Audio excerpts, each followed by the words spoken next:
What happened when someone close betrayed you for money? I never thought my life would unravel because of one person. But betrayal doesn't come from strangers. It comes from the people who sit at your table, smile at you across the room, and swear they'd never hurt you. For me, that person was my cousin Daniel. Daniel and I were raised almost like brothers. His parents lived 2 blocks away, and every summer we'd ride our bikes until the streetlights came on, racing to see who could skid the farthest without falling. We shared secrets, bruises, and teenage schemes that should have gotten us into trouble but somehow didn't. When my father died, Daniel was the one who stood beside me at the funeral when my own legs wanted to give out. I thought of him as blood. So when he came to me one night, his voice low, asking if I could lend him some money, I didn't hesitate. "It's just a short-term thing," he said, avoiding my eyes. "I'll pay you back in a month, 2 at most. You know me. I'd never screw you over." I didn't even ask how much before saying yes. That was my first mistake. The amount was larger than I expected, much larger. But he had an explanation ready: an investment gone bad, bills piling up, a threat of losing his business. He made it sound temporary, a bridge to get him back on his feet. I wired him the money that night. For a while, nothing changed. He still came over for Sunday dinners, still joked with my mother like he always had. But little things started nagging at me. His laughter was louder, forced, as though he wanted to drown out the silence. He stopped looking me in the eye when I asked how things were going. And once, when I saw his car parked outside a casino 2 towns over, I told myself it was a coincidence. But in my gut, I knew. The first payment deadline passed with no word. I didn't press him. I told myself family comes first, that loyalty is more important than money. But when another month went by and I caught him dodging my calls, unease started curling inside me. Finally, one night, I drove to his house unannounced. His porch light was on, but no one answered when I knocked. I circled around back and saw him through the kitchen window, hunched over the table with a stack of poker chips and a glass of whiskey. He wasn't alone. 3 men I didn't recognize sat across from him, their faces hard, their eyes on Daniel like they were calculating how much he was worth. I left without knocking. The next morning, he showed up at my place all smiles, carrying a box of donuts like nothing was wrong. "About that money," I started. "I'm working on it," he interrupted quickly. "Trust me, I've got a plan." But the look in his eyes wasn't trust. It was desperation. Weeks turned into months. My savings drained faster than I'd realized, because part of me had started covering some of his debts quietly, just to keep his name clean. I told myself I was protecting him, protecting us, because if the family found out, the shame would be unbearable. Then the calls started. Unknown numbers at odd hours. At first, silence. Then heavy breathing. Finally, a man's voice saying, "He owes us. Pay up, or we come to you." I confronted Daniel the next day, my voice shaking. "Who are these people?" He ran a hand through his hair, eyes darting around like the walls were listening. "Don't worry about it. I'll handle it." But I was already worried, because they weren't calling him anymore. They were calling me. I should have walked away then, told the truth to my mother, to the family, to anyone who would listen. But loyalty is a dangerous thing. It binds you tighter than chains, makes you believe that protecting someone is the same as saving them. The real betrayal came later, when I found out Daniel had used my name, my signature. He'd taken out loans,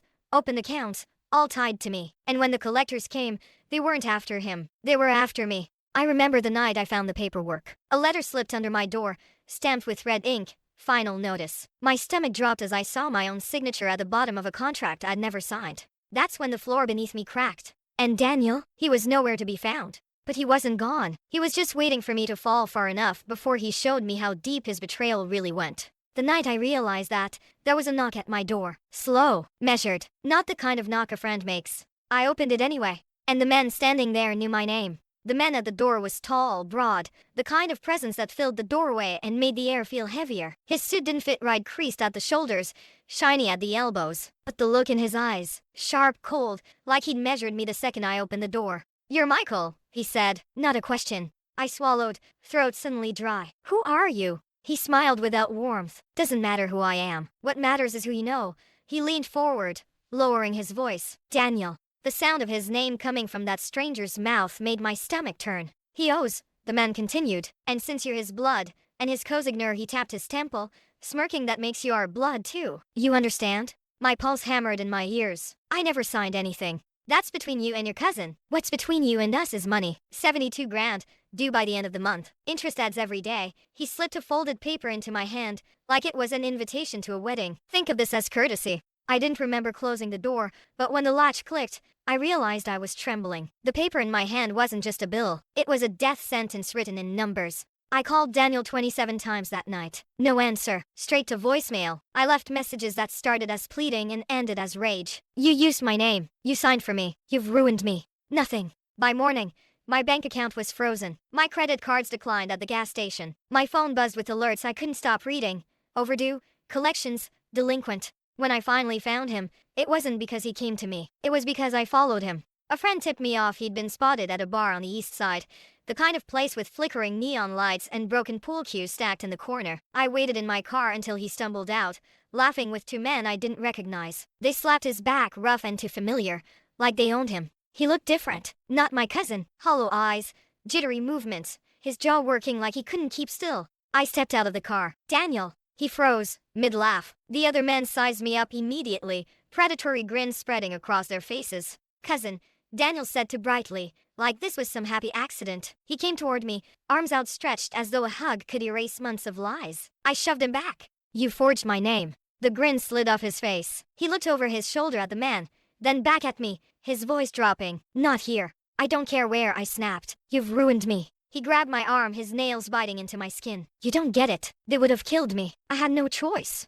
And I do? I ripped free. They came to my door. They know my name. They think I owe them because of you. For the first time, I saw the selfish calculation behind his eyes. The realization that he wasn't sorry. He wasn't even ashamed. He was only thinking about how to keep himself alive. Help me out, he said, voice trembling now. Just cover me this one last time. I swear, I'll make it right. One last time. As if there hadn't already been dozens. I laughed, bitter and broken. You sold me out for money. You didn't even blink when you signed my name. Do you even understand what you've done? The two men at the bar door started walking toward us, slow and deliberate. Daniel's panic sharpened. You need to leave, he whispered harshly. Now. But I didn't move. Because in that moment, I realized something terrifying. I wasn't afraid of them. I was afraid of what I was starting to feel inside. That cold, steady burn that whispered maybe I should let them take him. Maybe that would solve everything. Daniel saw it in my eyes. His face crumpled, and he whispered my name like it was a prayer. The men reached us, flanking him like shadows. One of them gave me a nod. We'll be in touch. And then they pulled Daniel away. I should have felt relief. Instead, I felt something worse. Because when his pleading eyes met mine as they shoved him into a car, I didn't move to stop them. I just watched. And in that silence, I wondered had I just betrayed him back. That night, I couldn't sleep. Every sound in the house felt amplified, the ticking of the clock, the hum of the fridge, the faint groan of the pipes. My mind kept replaying Daniel's face as they dragged him into that car. The panic, the fear, the unspoken plea. And me, standing there, doing nothing. By morning, there were 3 voicemails on my phone, all from blocked numbers. The first was silence, just breathing. The second was laughter, low, mocking, like someone enjoying a private joke. The third was Daniel's voice, strained, hurried, cut off halfway through. Mike, it's bad. They want, then static, then nothing. I stared at the phone until the screen went black. Around noon, the man from my doorstep returned. No, not this time. Just walked straight into my kitchen like he owned it. You've got until Friday, he said casually, helping himself to the coffee pot on the counter. 72, plus interest, or we start collecting in other ways. I forced the words out. Where's Daniel? The man's grin widened. Working off his debt. But he's not the valuable one, is he? You are. Clean record. Good credit, steady job. Banks trust you. That's worth a hell of a lot more than him. A chill ran through me. You want me to take on his debt? Want? He laughed. No, Michael. We expect it. He leaned closer, his breath hot with cheap coffee. You'll do it, or we'll start knocking on your mother's door instead. Rage burned through me, but I swallowed it. Showing anger was dangerous. Showing fear was worse. Give me until Friday, I said evenly. He patted my shoulder, like we were old friends. That's the spirit. Then he left, whistling as he walked out the door. As soon as he was gone, I locked every window, every door, but it felt pointless. They'd already been inside. They'd made themselves at home. By Wednesday, the weight of it was crushing me. My accounts were drained. My name was ruined. And now I had less than 48 hours before they came back. I tried calling Daniel again, but his phone was disconnected. The only trace of him was that broken voicemail on my phone, playing over and over until I hated the sound of his voice. On Thursday night, my mother called. Her voice was cheerful, asking if I'd join her for dinner. Spaghetti, she said, like she used to make when we were kids. I almost said yes. I almost went over, let her believe that everything was fine. But then I thought of that man's smile when he said her name. I pictured them standing at her doorstep instead of mine. And I told her I was working late. That lie felt heavier than the debt. Friday came. Every tick of the clock was a countdown. I sat in the living room with a baseball bat across my lap, knowing it was useless, knowing they could walk through the door any second and there was nothing I could do to stop them. But the knock never came. Instead, my phone buzzed with a message. Unknown number. If you want him alive, bring 20,000. Tonight. Old rail yard, midnight. Attached was a photo. Daniel, bruised, bloodied, but alive. His eyes swollen, his lips split, but alive. I sat there staring at the screen, torn in half. He'd betrayed me. He'd ruined me. He'd dragged me into this hell. And now they wanted me to pay again to save him. The bat slipped from my hands, clattering to the floor. I should have called the police. But what would I tell them? That my cousin forged my name. That criminals were after me. That I was supposed to bring a bag of money to a midnight meeting. They'd laugh me out of the station. Or worse, tip the wrong people off. Midnight. Old rail yard. I knew I'd go. Not because I forgave him. Not because I owed him anything. But because if I didn't, his blood would be on my hands just as much as theirs. So I drove. The rail yard was abandoned, shadows stretching long under the floodlights. My heart pounded as I stepped out of the car, every instinct screaming that this was a trap. And then I saw him. Daniel, tied to a chair in the middle of the gravel, his head lolling forward. Mike, he croaked when he saw me. His voice was weak, barely audible. You came. Before I could answer, headlights flared behind me. 3 black SUVs pulled in, engines rumbling like predators circling prey. Doors slammed, footsteps crunched. The man from my kitchen emerged, smiling wide.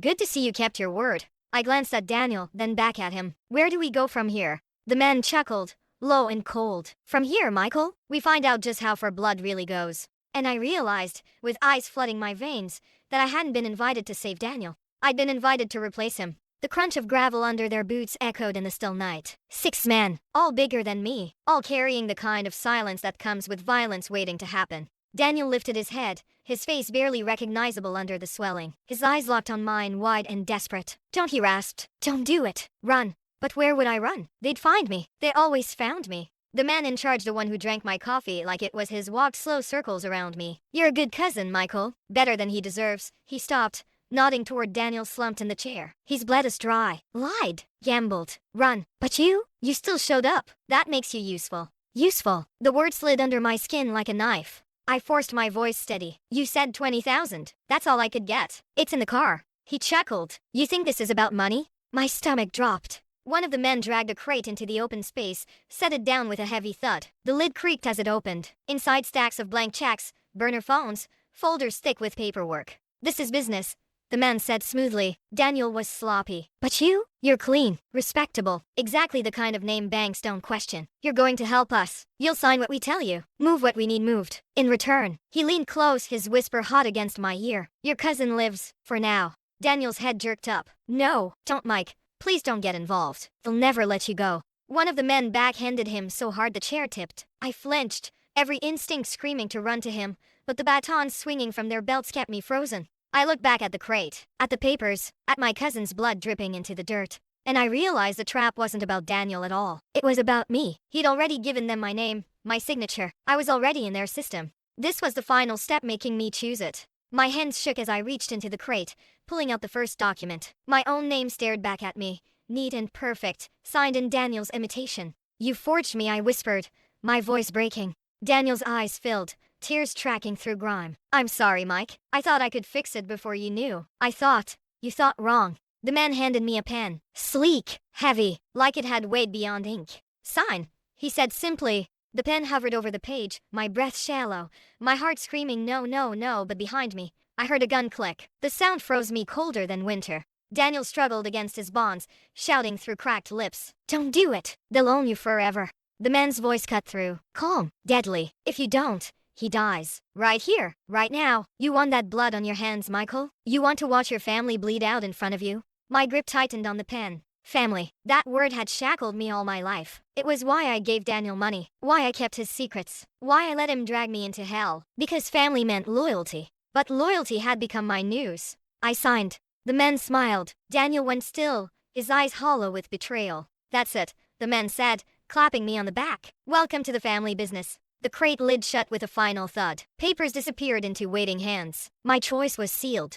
But as they dragged Daniel away, one of them shoving a hood over his head, his muffled scream ripped through me. Because I knew what he didn't. Signing hadn't saved him. It had just bought me time. And now, I was trapped in the same cage he'd built. Only difference was, I wasn't planning to stay. Not forever. Not alive. They left me standing in that rail yard, the stink of oil and rust heavy in the air. Daniel's muffled cries echoed until the SUVs swallowed him whole, their taillights glowing like devil eyes in the dark. Then it was just me, alone with the gravel crunching under my boots and the ink drying on a signature that wasn't really mine. I drove home in silence, gripping the wheel so tight my knuckles turned bone white. Every bump in the road rattled through me like aftershocks. I'd done it. I'd signed. I'd given them what they wanted. But instead of relief, all I felt was rot crawling through my chest. Sleep never came. My phone buzzed at AM with a new message. Check your email. First assignment. My stomach turned. I opened my laptop with trembling hands. There it was. A list of accounts, transfers, instructions written like a recipe for disaster. And at the bottom,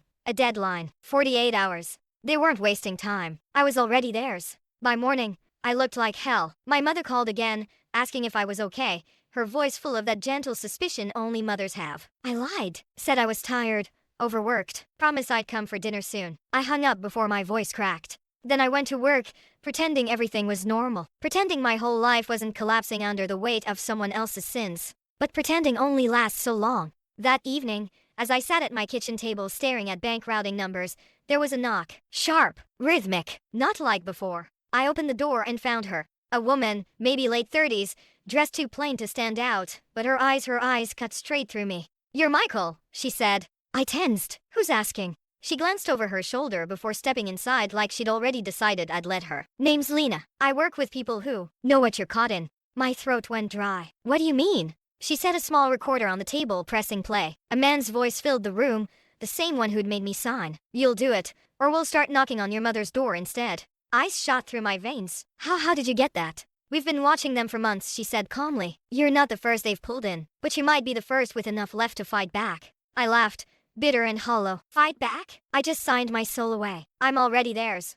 Her gaze didn't waver. Not yet. But you will be, unless you do something now. You want to save your cousin? You want to save yourself? Then help us take them down. I stared at her, torn between hope and terror. And if I don't? She leaned in, her whisper sharper than a blade. Then you'll end up just like Daniel. Used up. Discarded. Buried where no one ever finds you. I closed my eyes, Daniel's bloodied face flashing in my mind. His screams, his betrayal, my own. I don't even know who you are, I whispered. You don't need to, she said. You just need to decide whose side you're on. Theirs, or yours. Silence stretched between us, thick as smoke. Finally, I opened my eyes. If I help you, what happens to him? Her expression softened, just slightly. We'll try to get him out. But Michael, you need to understand something. Saving Daniel might mean losing everything else. Your job, your freedom, maybe even your life. I swallowed hard. My hands trembled on the table. For years, loyalty had been my compass. But loyalty had led me here to debt, to betrayal, to a rail yard soaked in fear.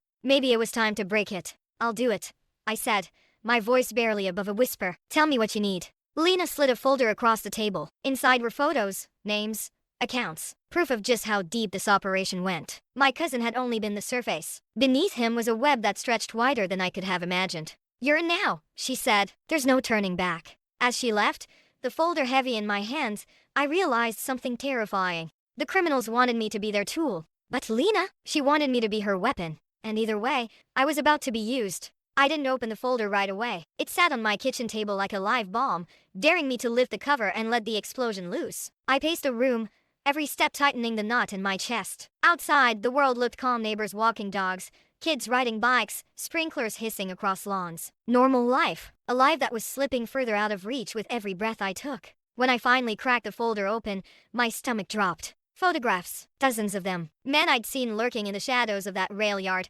captured in candid shots at bars, offices, even family cookouts. Notes scribbled in the margins, dates, times, license plates. Then bank records. Account transfers so large they made my head spin. Shell companies, fake charities, stolen identities. They weren't just some local thugs. This was organized, sophisticated, and Daniel had been a pawn. There was a photo of him too, tied to a chair, his face so swollen it hardly looked human. The caption underneath, written in neat handwriting, said, "Still alive, for now." I slammed the folder shut, bile rising in my throat. My phone buzzed. A new message. Unknown number. Assignment extended. 2 more transfers by Monday. You fail. Your cousin dies. I stared at the words until they blurred. The room felt smaller, the walls pressing in. They wanted more, and they weren't going to stop. Every deadline would tighten the noose until nothing of me was left. That's when Lena's voice echoed in my head. You might be the first with enough left to fight back. But fight how? I wasn't a cop. I wasn't a hero. I was just a man drowning in someone else's debt,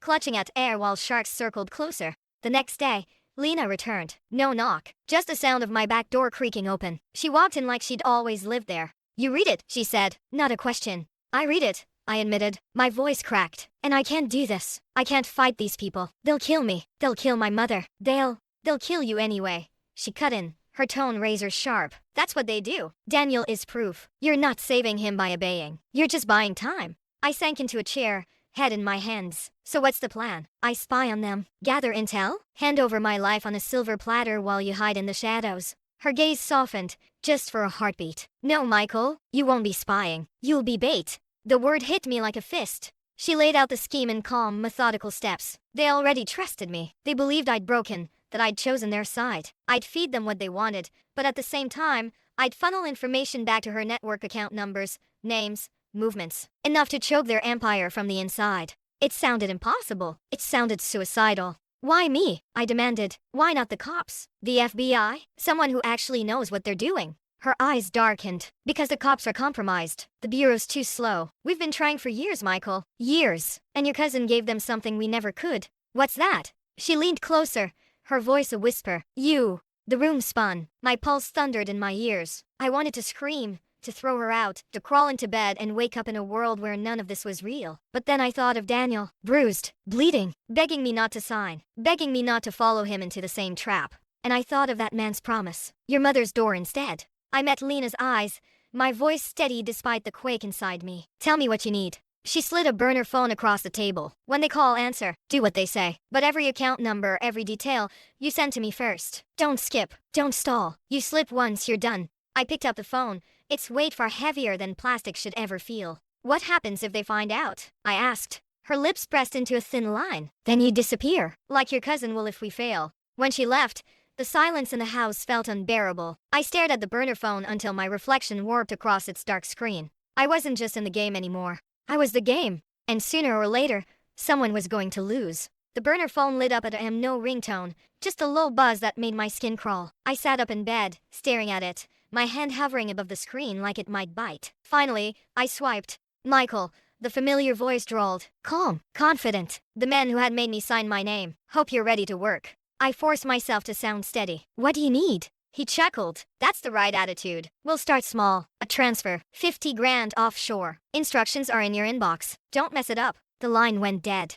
I dragged myself to the kitchen table, opened my laptop, and there it was. Another set of accounts. Numbers that meant nothing to anyone but them. My fingers hovered over the keyboard, heart pounding. I was about to launder money, commit a crime that would brand me forever. But then Lena's words came back.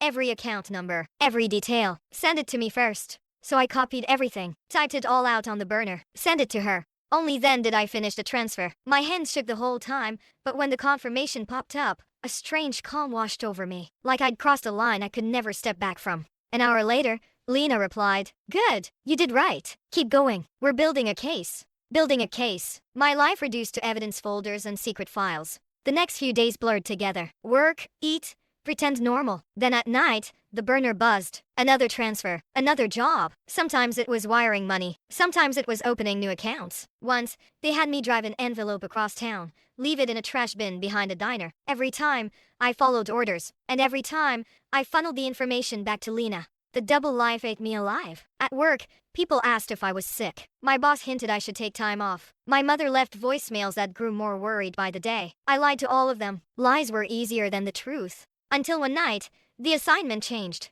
The man called. "We've got something bigger for you. A test of loyalty." My chest tightened. "What kind of test?" He chuckled. "Simple. We want you to pick up a package. Deliver it. No questions asked. Midnight tomorrow. Address is in the text." The message came seconds later. An abandoned storage unit on the edge of town. I didn't sleep that night. Every worst-case scenario spun through my head. Drugs, guns, bodies, and me, the mule. I called Lena the next morning. "They want me to pick something up." Her tone sharpened. "Don't touch it until we know what it is. Send me the address." I did. Hours later, she called back. "We've tracked the unit. It's theirs. We need you to go, Michael. But listen, don't deliver the package. Stall. We'll move in when we're ready." Her plan was clear. My role wasn't just bait anymore. I was the trap. Midnight came too fast. The storage yard was silent, rows of rusted units stretching into darkness. I parked, heart hammering. The code they'd sent worked. Metal groaned as the door rolled up. Inside, under a single flickering bulb, sat a duffel bag. Black. Heavy. I crouched, unzipped just enough to peek inside. Bundles of cash. Stacks wrapped tight, more money than I'd ever seen in one place. Relief washed through me. Cash. Not drugs. Not guns. Just paper. But then I saw it tucked between the stacks. A pistol. Matte black. Loaded. The message was clear. If the money didn't buy loyalty, the weapon would enforce it. My phone buzzed. A new message. Deliver. Now. I stared at the bag, my pulse racing. Every choice split in two. Obey, and sink deeper into their grip. Defy them, and risk Daniel's life for my own. I grabbed the duffel, my arms straining with the weight. And that's when headlights cut through the yard. 2 SUVs. Not theirs. Lena's team. They were moving in, and I was standing in the middle, holding the bag, the gun inside pressing against my ribs like a verdict. The SUV screeched to a stop, tires spitting gravel, doors slammed, and shadows spilled across the cracked pavement. Men in dark jackets fanned out, weapons drawn, silent and efficient. Not thugs, not cops. Lena's people. She stepped forward, her face pale in the harsh beam of headlights. Her eyes locked on the duffel in my arms. Put it down, Michael. Slowly. My hands tightened around the straps. My pulse hammered so loud it drowned out everything else. If I dropped the bag, Lena's team would take it. But if I didn't deliver, the others would know. They'd know I was compromised. And Daniel, God, Daniel. The burner phone buzzed in my pocket. I didn't need to look. I knew who it was. Lena's voice cut through the chaos. Calm, but sharp as a knife. This is the moment, Michael. You choose now. Us or them. I couldn't move. Sweat dripped down my neck. My mind screamed at me in two voices, one telling me to hand over the bag and finally be free, the other telling me that freedom would mean Daniel's blood staining the gravel. I swallowed hard. If I give it to you, they'll kill him. Lena didn't flinch. If you don't, they'll kill you. And when you're gone, who's left to fight for him? The burner buzzed again, louder this time, like a warning bell. Behind me, engines roared. Another set of headlights. Another pair of SUVs. Black. Sleek. Theirs.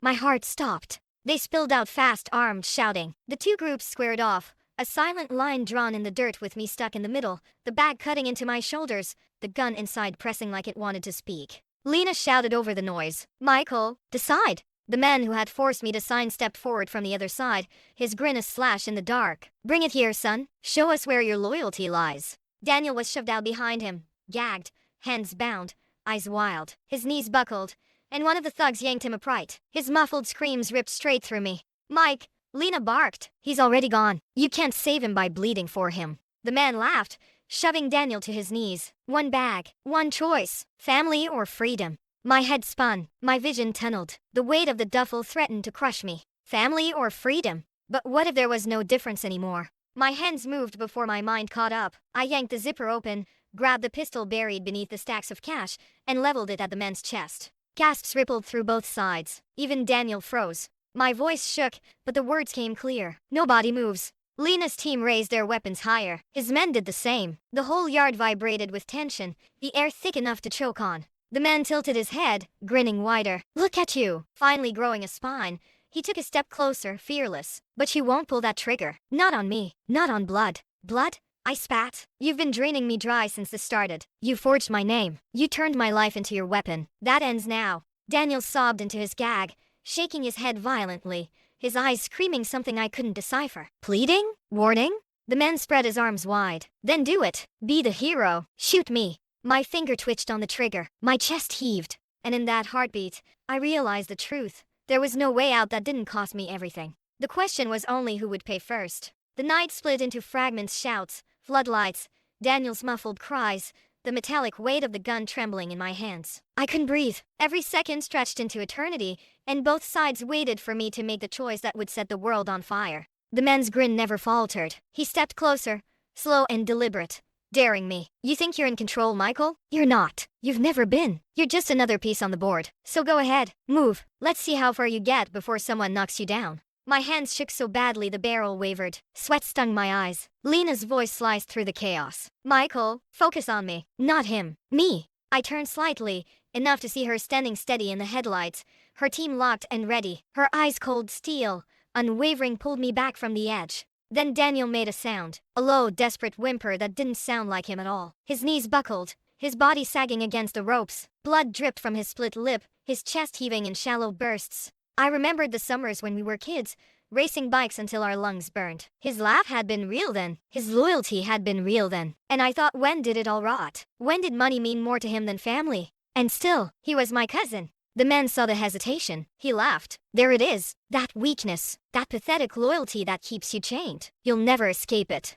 Something snapped inside me. Maybe it was anger. Maybe it was survival. Maybe both. I tightened my grip on the gun, steadied my hand, and I pulled the trigger. The shot cracked through the yard like thunder. Sparks flew as the bullet slammed into the metal post just inches from his head. The man froze, his grin faltering for the first time. Silence fell heavy, choking. I lowered the gun slightly, my voice raw but steady. The next one won't miss. Both groups erupted shouts, weapons raised, chaos teetering on the edge of an explosion. Lena's command snapped through the noise. Move in! Her team surged forward. Gunfire cracked, echoing off the storage units. The air filled with smoke, the sharp sting of cordite. I dove behind a crate, clutching the duffel to my chest, heart pounding like it wanted out. Daniel screamed through the gag as bullets sparked around him. One of the thugs used him as a shield, dragging him backward toward the SUVs. Mike, his muffled cry tore through me, even drowned in violence. I scrambled, gun clutched tight, crawling across gravel as shots ricocheted. I had one chance. One. The thug yanking Daniel down the line turned his head for a split second, just long enough. I aimed, fired. The man dropped. Daniel crumpled with him, bound and gagged but alive. Lena's people surged, overwhelming the rest. Engines roared as the black SUVs screeched into reverse, thugs diving inside, spraying bullets blindly as they fled. And then, silence. Smoke hung heavy in the air. Gravel crunched under boots as Lena's team secured the yard. Bodies lay scattered, groaning, bleeding. My ears rang with the echoes of gunfire. I stumbled to Daniel, ripping the gag from his mouth, sawing at the ropes with shaking hands. His eyes locked on mine, wide with shock. You came, he whispered, voice breaking. I wanted to scream at him, tell him he'd ruined me, tell him I hated him, tell him he wasn't worth the blood spilled here tonight. But all I said was, you're not safe yet. Because deep down, I knew this wasn't over. Not by a long shot. The man with the grin, the one I'd fired at, was gone. He'd slipped into the night with the others. And men like him didn't forgive. They hunted. They hustled us into Lena's SUVs, Daniel half collapsing against me as we sped away from the storage yard. My hand still shook from the gunfire, the ghost of the trigger pressing against my finger. Every bump in the road jolted Daniel awake with a groan, his head lolling onto my shoulder. He's lost a lot of blood, Lena said from the passenger seat. We've got a safe house. Medical kit waiting. I stared at her profile, the sharp lines of her face illuminated by the dashboard glow. Safe house? They'll find us. You know that. Her jaw tightened. Not this one. But I didn't believe her, because I knew the man I'd face tonight. I knew that smile. He wasn't the kind to let go of prey once he sank his teeth in. At the safe house, they stitched Daniel up, a dingy apartment above a laundromat, the smell of bleach mixing with the copper tang of blood. He winced as the needle bit into his skin, clutching my hand like he was drowning. Why'd you come for me? He rasped, his eyes glassy. After everything I did, why? I didn't answer right away. My mind flashed with every debt, every forged signature, every lie. But then I saw him as a kid again, chasing fireflies with a jar in his hands,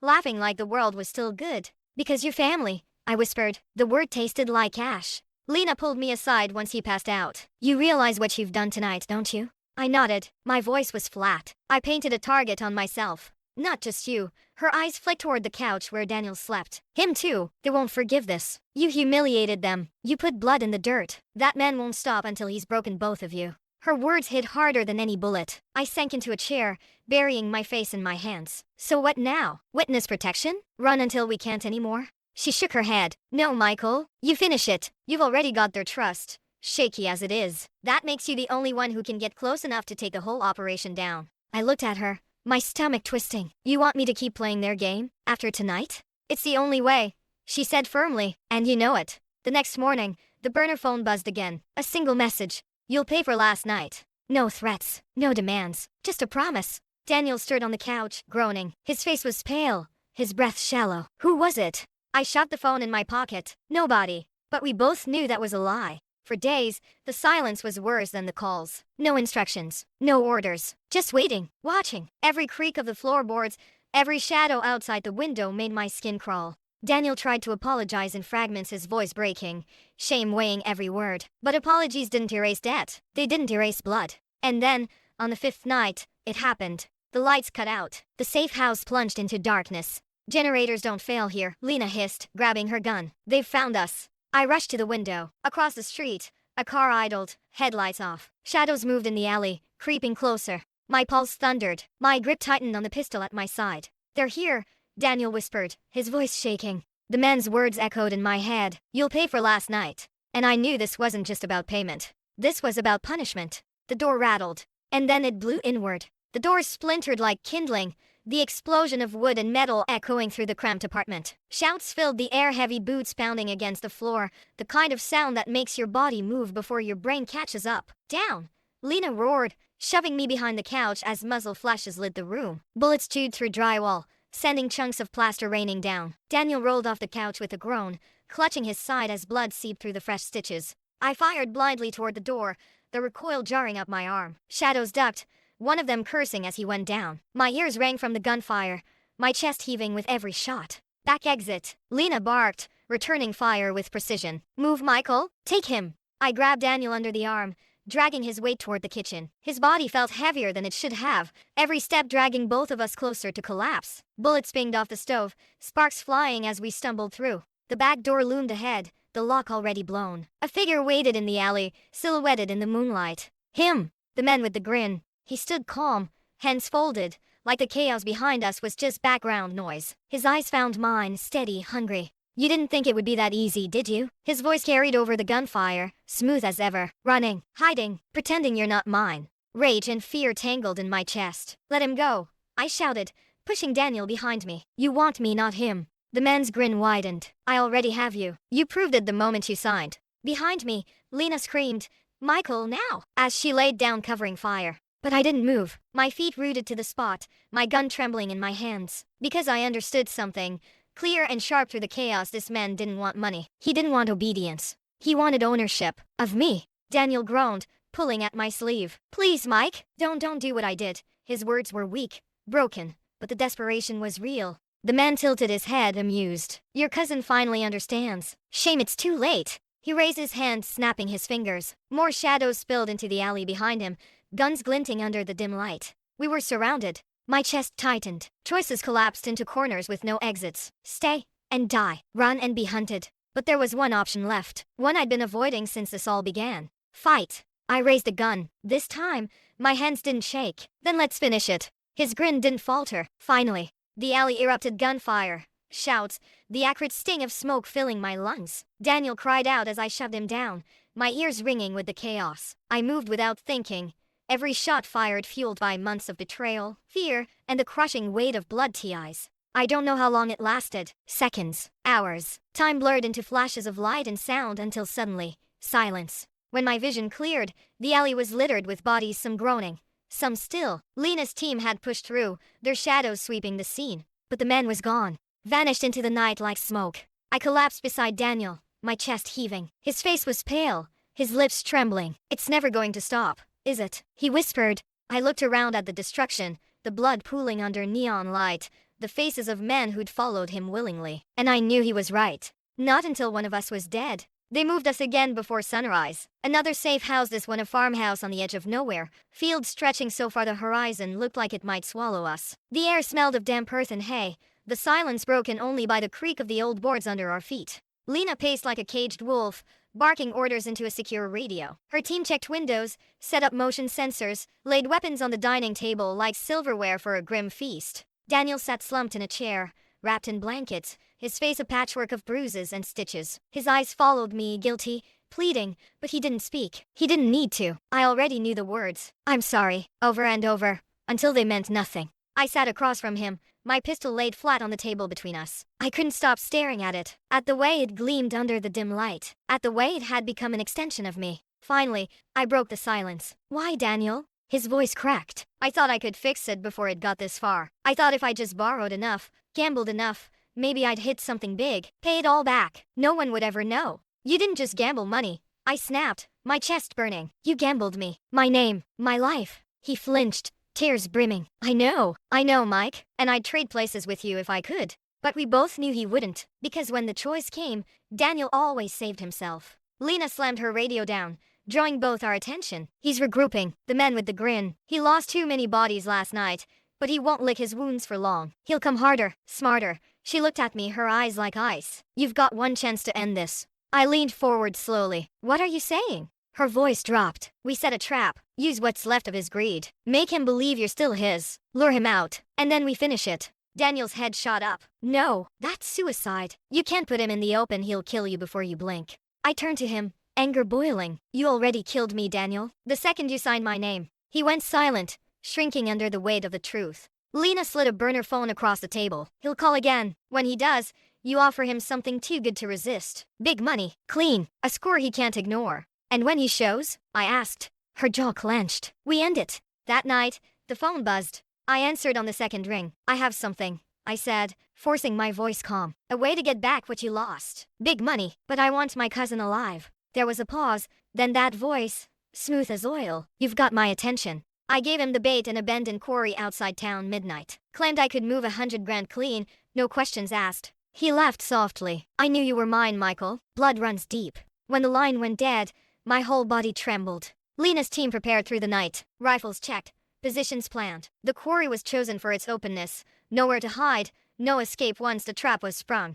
But as midnight drew closer, dread knotted in my stomach. Because I knew him. He wouldn't walk into a trap blind. He'd bring men. He'd bring fire. He'd bring the kind of fury only betrayal could fuel. And in the middle of it, he'd want me. Daniel grabbed my arm before we left. His eyes were wide, desperate. Mike, if it comes down to it, don't save me. Save yourself. Please. For the first time, I believed him. We drove in silence, the convoy cutting through the night. The quarry loomed ahead, a hollow scar in the earth, moonlight pooling in its depths. I stood at the center, duffel bag at my feet, heart pounding like a war drum. Lena's team melted into the shadows, rifles glinting on the ridges. Headlights appeared. Engines roared. SUVs lined the edge of the quarry, their beams slicing through the dust. And then he stepped out. The man with the grin, calm, confident, his shadow long against the dirt. Our eyes locked. And I knew, with bone-deep certainty, that only one of us was leaving this quarry alive. The quarry was silent except for the crunch of gravel under his boots. He walked slow, deliberate, that same infuriating grin stretched across his face. Behind him, men spilled from the SUVs, rifles gleaming under moonlight. More than we expected. Twice as many, maybe 3 times. Lena's team shifted on the ridges, scopes catching the faint glow, but they didn't fire. Not yet. She wanted him close. She wanted me to play my part. Michael, he called out, his voice carrying easy through the night air. You've made quite a mess, haven't you? Dead men, broken deals. And still, here you are, pretending you're not already mine. I forced my shoulders straight, though my knees trembled. The duffel lay at my feet, stuffed with decoy bills and trackers Lena had planted. A lure. A promise. I told you, I said, my voice raw. This is big money. You want it. You'll have to take it yourself. His grin widened. Oh, I'll take it. And I'll take you too. You think you can play both sides, but blood doesn't wash off so easy. He gestured, and 2 of his men dragged someone forward. Daniel. My chest seized. His face was pale, his body slumped, rope biting into his wrists. They'd taken him again. You think I didn't know you'd try something? The man sneered. You think I didn't know she was in your ear? His gaze flicked upward toward the ridges. I can smell law from a mile away. Lena's voice hissed in my earpiece. Hold position. Don't break. We've got angles. But my eyes were locked on Daniel. His head lifted weakly, his lips forming one word. Run. The man with the grin stepped closer. Here's how this works. You pick up that bag, walk it over, and put it in my hands. Do that, and maybe I let your cousin keep breathing. I bent slowly, fingers brushing the straps. My heart hammered so hard I thought it might split my chest. Now, he said softly, bring it here. I lifted the bag, heavy with fake weight, heavy with choices. Every step toward him felt like sinking deeper into quicksand. My palms slicked against the canvas. His eyes bored into me, sharp, expectant, daring me to falter. And then Lena's whisper cracked through my ear. Do it now. I dropped the bag, rolled. Gunfire erupted from the ridges, sharp cracks splitting the night. Muzzle flashes lit the quarry like lightning. His men shouted, scattering, firing wildly into the dark. Dust exploded into the air, choking, blinding. I hit the ground hard, the pistol already in my grip, firing into the chaos. One of his men dropped, another spun and fell screaming. Daniel hit the dirt, forgotten as bullets rained. The man with the grin didn't flinch. He stood tall in the storm, his laughter cutting through the gunfire like a blade. Finally, he roared, now we see who you really are. I raised my gun, sights locking on his chest. My finger curled tight. But he was faster than I expected. He lunged, grabbing Daniel, yanking him upright as a shield. Daniel's eyes went wide, the barrel of a pistol jammed against his temple. One shot, the man taunted. One twitch of your finger and family dies. My arms trembled, my vision blurred with rage. with fear, with the crushing weight of 1,000 choices I didn't want to make. Lena shouted through the cums, "Take the shot, Michael, end this." But my cousin's life hung in the balance, and I knew the truth. If I missed, if I hesitated, everything ended here. The man's grin widened. "What's it going to be, Michael? Blood? Or freedom?" The whole world narrowed to the space between my finger and the trigger, and I knew I had to choose. Time fractured into heartbeats. Daniel's face twisted in panic, the gun pressed so tight to his temple I could see the skin whiten. My hands trembled, but not from fear anymore, from rage. Rage at him, at myself, at the man grinning like the devil who owned us both. "You don't have the guts," the man mocked. His voice was calm, taunting. "You'll always be weak. That's why he used you. That's why I own you." Daniel sobbed, his eyes locking with mine. "Mike, don't. Please, don't let him win." And then I saw it. A shift. The man's focus split for just a breath between me and the shooter still trading fire on the ridges. His grip loosened. Barely. It was enough. I exhaled slow, aimed lower,